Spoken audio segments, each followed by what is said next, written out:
This video contains content that may not be suitable for all viewers. Viewer discretion is advised.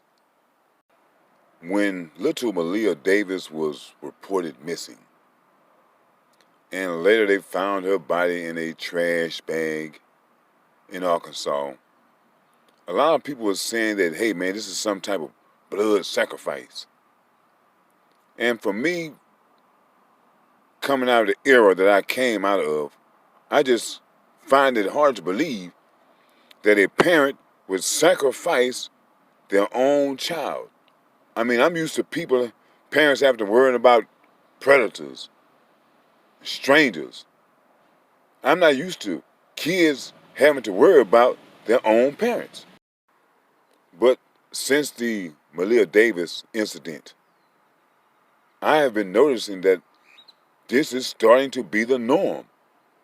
Children coming up missing, only to find out that the parent is the culprit. And there's no good reasoning for it. But with this particular case, with the missing children up in Idaho, it is known that the children's mother are in some type of cult. You know, this particular lady in Idaho is nothing more than a ruthless murderer. You know, first, she murdered the children's father, and she had her brother take the fall for her. Then, later on, the brother mysteriously ends up dead. And later on, the children come up missing. The woman is showing no remorse. She's in Hawaii partying and has another husband that I suspect is assisting her in these murders. And my thing with these idiots that perform these rituals, I mean, you go into prison, your ass will never get out. So I really don't see the benefits in murdering your own children. I mean, the only way I can really see, we are living in these last days, y'all. I mean, wars and rumors of wars, plagues and pestilence, got this coronavirus deal. Just a lot of strange things are happening. And then you have these parents that are murdering their children thinking that they will become famous. They will get some type of movie deal, that they will be somehow etched into some type of history book.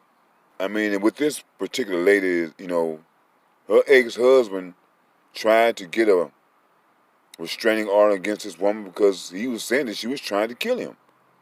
And later on, the man ends up dead. Nothing happens. Well, the brother that supposedly shot her ex-husband, he mysteriously ends up dead. And again, nothing happens. This woman is not being questioned. Now, her children are missing. And still, she's being coddled. I just do not understand, and I'm going to make this a race issue, why white people get coddled when there's proof that they are fucking murderers. You know, when these cases like this come about with Malia Davis and with this particular family, human error is the culprit. Because whoever the person that was handling this particular case, they dropped the ball. And they continuously dropped the ball. This is nothing new that is happening. This has been happening for as long as I can remember. But, you know, there's another way to look at this particular situation, is that this is nothing more than an act of God. I mean, these people that we call the oppressors, they are destroying themselves. They are leaning to their own understanding. And because of that, they are going to fall and fall hard. And you look at this with this coronavirus. It has to be an act of God because guess what? Black people are not being affected by it. They're over in Africa with that mess, and the Africans are not being infected by this coronavirus. All of those Asians and Europeans that are over in Africa. So, I mean, through your dilly-dallying with these different viruses and diseases and these opening these portals to different demons, you are destroying your own self. I guess the real sad thing about all of this is it's not going to get better anytime soon. It is going to get worse until the bottom just completely falls out. You know, there's an old saying is that how you start is how you end. And this country and this system was built on deceit, murder, and mayhem. And that's how this country is going to fall, through deceit, murder, and mayhem. I've noticed that every so often they always come up with some new, powerful disease that's going to kill the public.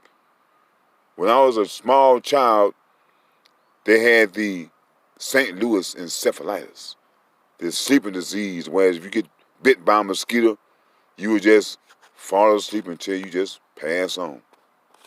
Well, there have been many other diseases since then, and each one they claim is going to be the death of the citizens. And this coronavirus, I mean, you have to ask yourself, you know, why do these diseases keep popping up after they've been dormant for years?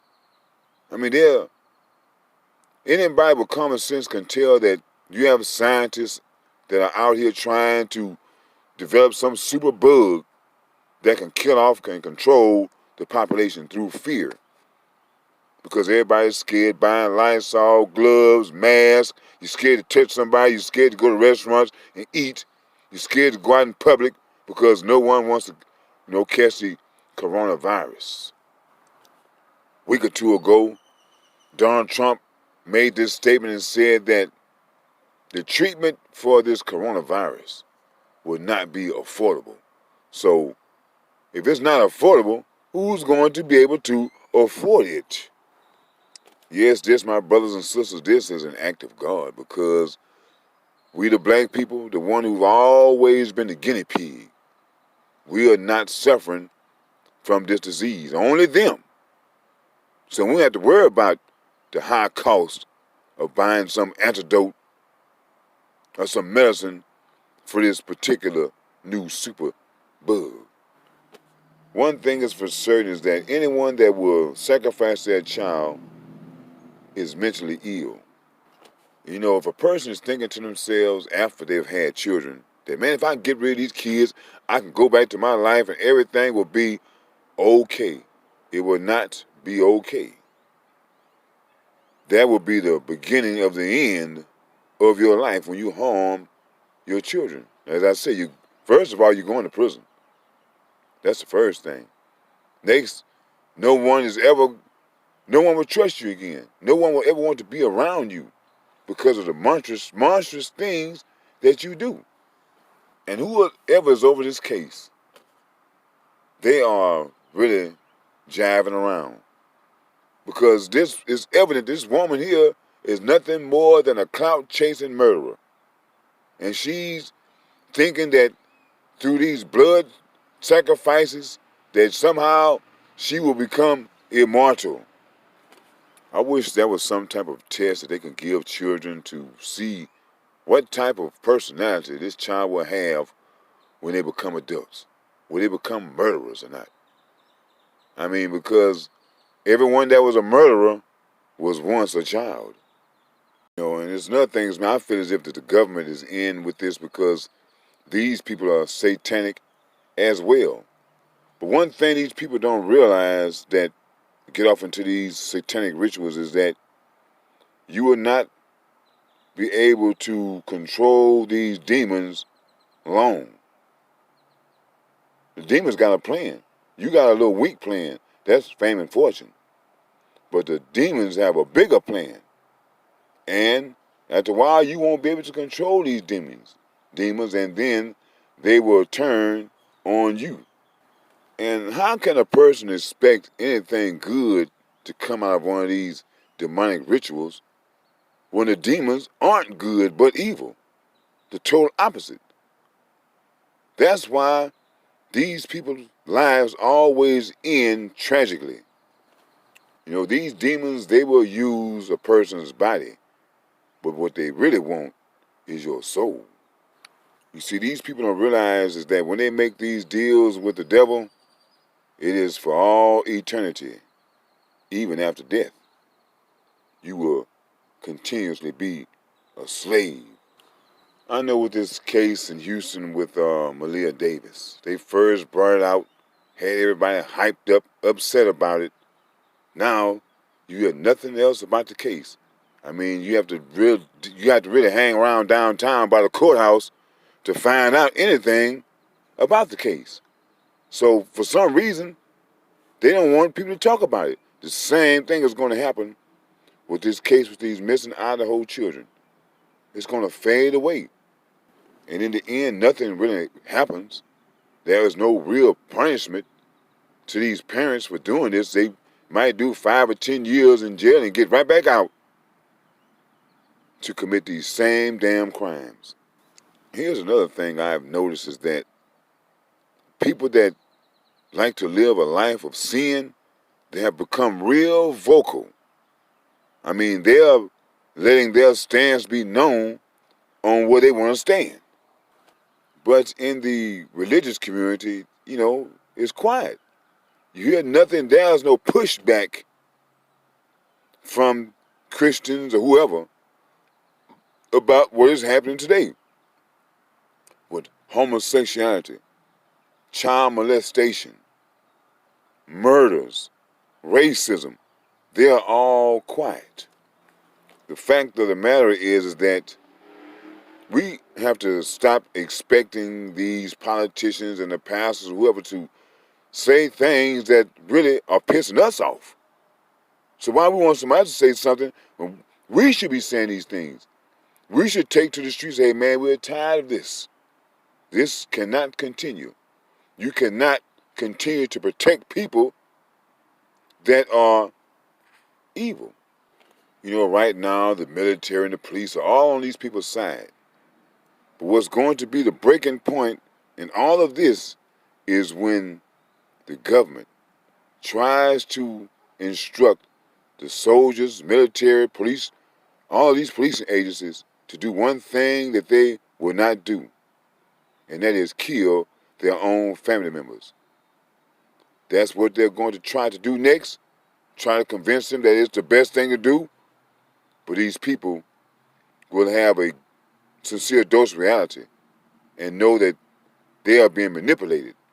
And that's when it will be the end of America, because without the military, who's going to force the people into doing what you say is acting right? I said time and time again, it is written that many were blinded except for the elect, and some of the elects were blinded. If you keep on investing in Satan, the only thing you will be able to draw out of that investment is your own destruction.